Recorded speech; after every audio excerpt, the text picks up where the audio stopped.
পৃথিবীতে এমন কিছু প্রাণী আছে যাদের নাম শুনলেই মানুষের শরীর ঠান্ডা হয়ে আসে, আর সেই তালিকার একদম উপরের দিকেই আছে সাপ। বাংলাদেশে প্রতি বছর হাজার হাজার মানুষ সাপের কামড়ে আক্রান্ত হয়।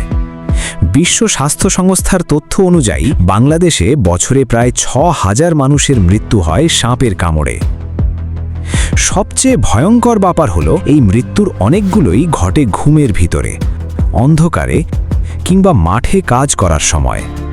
আজকের এই ভিডিওতে আমরা জানব বাংলাদেশের সবচেয়ে ভয়ঙ্কর 10টি বিষধর সাপ সম্পর্কে। চলুন শুরু করা যাক। 10 নম্বরে আছে গ্রিন পিট ভাইপার।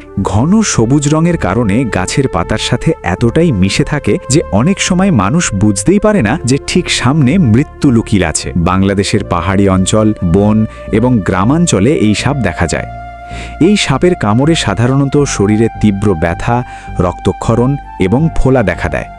যদিও এদের কামড়ে মৃত্যুর হার তুলনামূলক কম, কিন্তু চিকিৎসা না নিলে পরিস্থিতি ভয়ঙ্কর হতে পারে। 9 নম্বরে আছে সি স্নেক। বাংলাদেশের উপকূলীয় এলাকাগুলোতে দেখা যায় কিছু ভয়ঙ্কর সামুদ্রিক সাপ। বিশেষ করে জেলেদের জালে প্রায়ই উঠে আসে এরা। এদের বিষ অত্যন্ত শক্তিশালী নিউরোটক্সিক, অর্থাৎ এই বিষ সরাসরি মানুষের স্নায়ুতন্ত্র এবং পেশিতে আঘাত করে। অনেক সামুদ্রিক সাপ শান্ত স্বভাবের হলেও ভুল করে হাতে ধরলে বা উত্তেজিত করলে মুহূর্তেই কামড় দিতে পারে। 8 নম্বরে আছে কিংকোবরা। পৃথিবীর সবচেয়ে লম্বা বিষধর সাপ। বাংলাদেশের পার্বত্য বনাঞ্চলে খুব কম সংখ্যায় পাওয়া যায় এই কিংকোবরা। লম্বায় প্রায় 18 ফুট পর্যন্ত হতে পারে এই সাপ। তবে ভয়ঙ্কর ব্যাপার হলো, একবার কামড়ালে এত পরিমাণ বিষ প্রবেশ করাতে পারে যে একজন মানুষের মৃত্যু খুব দ্রুত ঘটতে পারে। 7 নম্বরে আছে ব্যান্ডেড ক্রেট। কালো এবং হলুদ ডোরাকাটা শরীরের জন্য এই সাপকে সহজেই আলাদা করা যায়। বাংলাদেশের গ্রামাঞ্চল এবং জলাশয়ের আশেপাশে এদের দেখা যায়। এই সাপ অত্যন্ত বিষধর হলেও সাধারণত শান্ত স্বভাবের। তবে সমস্যা হলো রাতে এরা বেশি সক্রিয় থাকে, আর মানুষ যখন ঘুমিয়ে থাকে তখন অসাবধানতাবশত শরীরের নিচে পড়ে গেলে কামড় দিয়ে বসতে পারে। 6 নম্বরে আছে গ্রেটার ব্ল্যাক ক্রেট। বাংলাদেশের সবচেয়ে ভয়ঙ্কর সাপগুলোর মধ্যে একটি। এই সাপের কামড়ে অনেক সময় মানুষ বুঝতেই পারে না যে তাকে সাপ কামড়েছে, কারণ কামড়ের ব্যথা খুব কম, কিন্তু শরীরের ভিতরে তখন ধীরে ধীরে কাজ শুরু করে মারাত্মক নিউরোটক্সিন। সময় মতো চিকিৎসা না পেলে মৃত্যু পর্যন্ত হতে পারে। 5 নম্বরে আছে রাসেলস ভাইপার। সম্প্রতি বাংলাদেশে সবচেয়ে বেশি আলোচিত সাপ চন্দ্রবড়া। অনেক বছর খুব কম দেখা গেলেও এখন দেশের বিভিন্ন অঞ্চলে আবারও দেখা যাচ্ছে এই ভয়ঙ্কর সাপ। বিশেষ করে পদ্মা নদীর আশেপাশের অঞ্চল এবং উত্তর পশ্চিমাঞ্চলে এর উপস্থিতি নিয়ে আতঙ্ক তৈরি হয়েছে।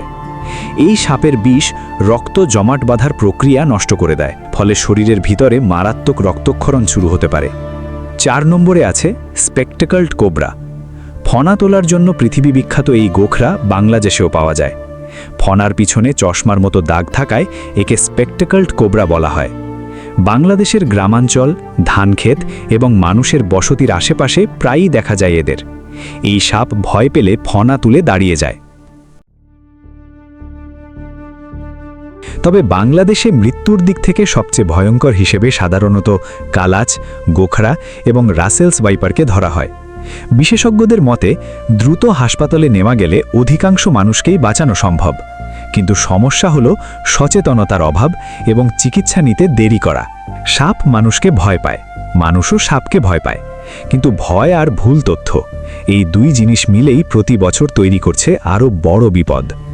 মনে রাখবেন, সব সাপ মানুষকে আক্রমণ করে না। প্রকৃতির ভারসাম্য রক্ষা করতেও সাপের গুরুত্বপূর্ণ ভূমিকা রয়েছে। তবে সচেতন থাকা জরুরি। রাতে হাঁটার সময় সতর্ক থাকুন, অন্ধকার জায়গায় হাত দেবেন না, আর সাপে কামড়ালে কখনো ওঝার কাছে নয়, দ্রুত হাসপাতালে যান, কারণ কয়েক মিনিটের সঠিক সিদ্ধান্তই বাঁচাতে পারে একটি জীবন।